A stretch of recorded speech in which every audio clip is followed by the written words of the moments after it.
కార్యకర్తల జంటల హత్యలపై మాచర్ల ఎమ్మెల్యే జూలకంటి బ్రహ్మారెడ్డి స్పందించారు. ఈ సందర్భంగా ఆయన మాట్లాడుతూ ప్రశాంతంగా ఉన్న పల్నాడులో మాజీ ఎమ్మెల్యే పిన్నెల్లి సోదరులు రెచ్చగొట్టే కార్యక్రమం చేస్తున్నారు. టీడీపీ నాయకుల హత్య వెనుక పిన్నెల్లి సోదరులు ఉన్నారు. గుల్లపాడు గ్రామంలో వడ్డెర సామాజిక వర్గంలో చిన్న గొడవలు జరిగితే పోలీసులు ఇరు వర్గాలపై కేసులు పెట్టారు. వెంకట్రామయ్య అనే వ్యక్తి ఇరు వర్గాలను రెచ్చగొట్టేలా చేస్తే మందలించాను. దీన్ని ఆసరాగా తీసుకుని మాజీ ఎమ్మెల్యే పిన్నెల్లి సోదరులు టీడీపీ నేతల హత్యకు ప్రోత్సహించారు. మాచర్లలో ఎన్నికల ముందు అరాచకాలకు పాల్పడిన వైసీపీ రౌడీలపై పోలీస్ శాఖ చర్యలు చేపట్టలేదు అని, టీడీపీ నేతల హత్యల వెనుక ఉన్న నేరస్తులతో పాటు హత్యకు ప్రోత్సహించిన పిన్నెల్లి సోదరులను వదిలేది లేదు అని, జగన్ రెడ్డి 2.0 చూపిస్తే నేను 7.0 చూపిస్తానని అన్నారు. ఒకటే హెచ్చరిస్తున్నాను, మీరేదో ఇలాంటి కార్యక్రమాలు చేస్తారనే నేను గ్రామాల్లో పార్టీ కార్యకర్తల్ని పిలిచి కూడా మందలిస్తా ఉన్నాను. మీరు రెచ్చగొట్టి ఇటువంటి కార్యక్రమాలు చేస్తే మీకు 7.0 మీ జగన్ రెడ్డి చూపించే 2.0 కాదు, మీకు 7.0 7 ఊసలు లెక్క పెట్టుకునే రోజులు కూడా మీకు దగ్గరలోకి వస్తాయని చెప్పి సందర్భంగా చెప్తా ఉన్నాను.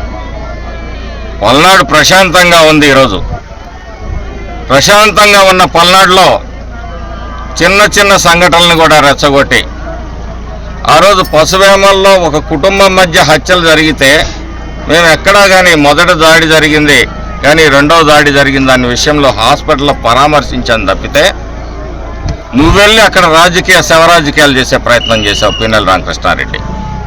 ఈరోజు దీని వెనక ఎవరున్నారు ఏంటనేది ఖచ్చితంగా తేలుస్తాము. తేల్చి మీ అందరినీ కూడా 7 ఊసలు లెక్క పెట్టే పరిస్థితులు తీసుకొని వస్తామని చెప్పేసి సందర్భంగా చెప్తా ఉన్నాను. వ్యక్తుల్ని పిలిపించుకొని రెచ్చగొట్టుకునే కార్యక్రమం చేస్తా ఉన్నాను. నేను అనేక సందర్భాల్లో జమ్మలమడుగులో కానీ, నాగులవరంలో కానీ, గుండ్లపాడులో కానీ, సిరిగిరిపాడులో ఎస్సీల మధ్య చిచ్చు పడ్డ రోజు కూడా ఇరు వర్గాల మీద కేసులను పెట్టి లా అండ్ ఆర్డర్ కాపాడమని చెప్పేసి చేశాను తప్పితే ఎక్కడ ఏకపక్షంగా వ్యవహరించలేదు. పల్నాడు అభివృద్ధి చెందాలి, పల్నాడు ప్రశాంతంగా ఉండాలని ఒక ఆలోచనతో మేము పనిచేస్తూ ఉంటే ఈరోజు గ్రామాల్లో జరుగుతున్న స్వల్ప విభేదాలని ఆసరాగా తీసుకొని రెచ్చగొట్టి దీని వెనుక పిన్నెల్లి రామకృష్ణారెడ్డి, పిన్నెల్లి వెంకట్రామరెడ్డి హస్తమే ఉంది. దీన్ని పూర్తి స్థాయిలో దర్యాప్తు చేసి దోషుల్ని గుర్తించి శిక్షించాల్సిందిగా పోలీస్ శాఖను కోరుతా ఉన్నాము.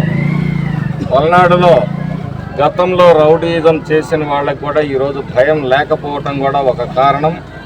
ఈరోజు జరిగిన ఇన్సిడెంట్లను మాత్రమే పోలీస్ శాఖ పరిగణలోకి తీసుకోవటం కాదు, గతంలో జరిగిన ఇన్సిడెంట్లను కూడా, గతంలో ఎవరైతే ఇక్కడ రౌడీయిజాన్ని విద్వేషాలని రెచ్చగొట్టి చేశారో వాళ్ళ మీద కూడా కఠినంగా మరి వ్యవహరించాల్సిన అవసరం ఉంది.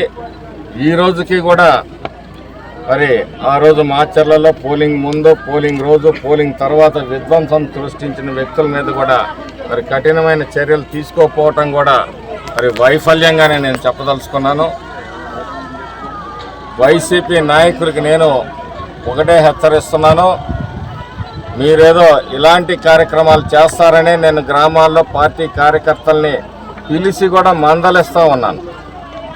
మీరు రెచ్చగొట్టి ఇటువంటి కార్యక్రమాలు చేస్తే మీకు 7.0 మీ జగన్ రెడ్డి చూపించే 2.0 కాదు, మీకు 7.0 7 ఊసలు లెక్క పెట్టుకునే రోజులు కూడా మీకు దగ్గరలోకి వస్తాయని చెప్పి సందర్భంగా చెప్తా ఉన్నాను.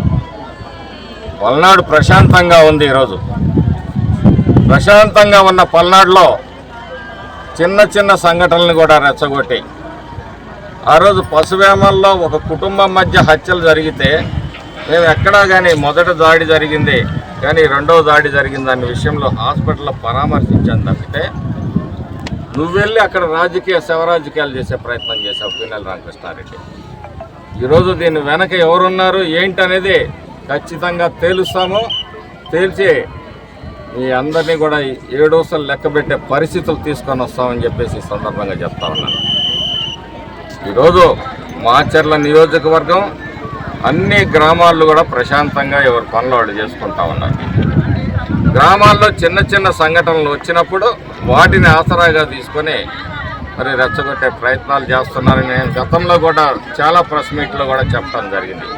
దానికి మరి పరాకాష్టే ఈరోజు గుండ్లపాడులో జరిగిన జవిశెట్టి వెంకటేశ్వర్లు కోటేశ్వరరావు హత్య. ఆ వ్యక్తులు తెలుగుదేశంలో ఉండి తెలుగుదేశం వ్యతిరేక కార్యక్రమాలకి పాల్పడుతున్నారని చెప్పేసి నేను దూరంగా పెట్టడం జరిగింది. ఈ ఎస్టీ బీసీల గొడవ ఏదైతే జరిగిందో ఆ రోజు నేను తీవ్రంగా హెచ్చరించడం జరిగింది. గ్రామాల్లో ఇటువంటి రెచ్చగొట్టి మీరు పంచాయతీకి అని పిలిచి ఆ రోజు గొడవలు సృష్టించారు, ఇట్లాంటివి చేస్తే మాత్రం పద్ధతిగా ఉండదని చెప్పి హెచ్చరించడం జరిగిందనమాట. గత కొంతకాలంగా ఇతని ప్రవర్తనని నేను బేరీజు వేసుకుంటూనే నేను హెచ్చరించడం జరిగింది.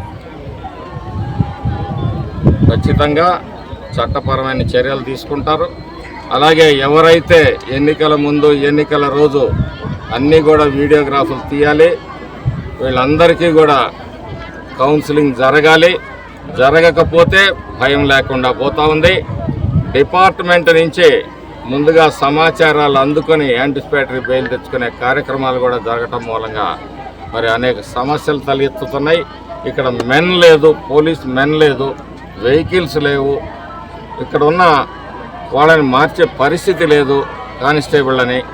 ఇవన్నీ కూడా డిపార్ట్మెంట్ ఎస్ఐలు సిఐలు మొత్తుకుంటున్నారు. మేము ఏదన్నా చేద్దామంటే వెంటనే ఇన్ఫర్మేషన్ వెళ్ళిపోతున్నాయి. ఇక్కడ ఉన్న పూర్తిగా పోలీస్ యాక్షన్ కూడా ప్రక్షాళన చేయాల్సిన అవసరం ఉందని చెప్పి ఈ సందర్భంగా తెలియజేస్తాం.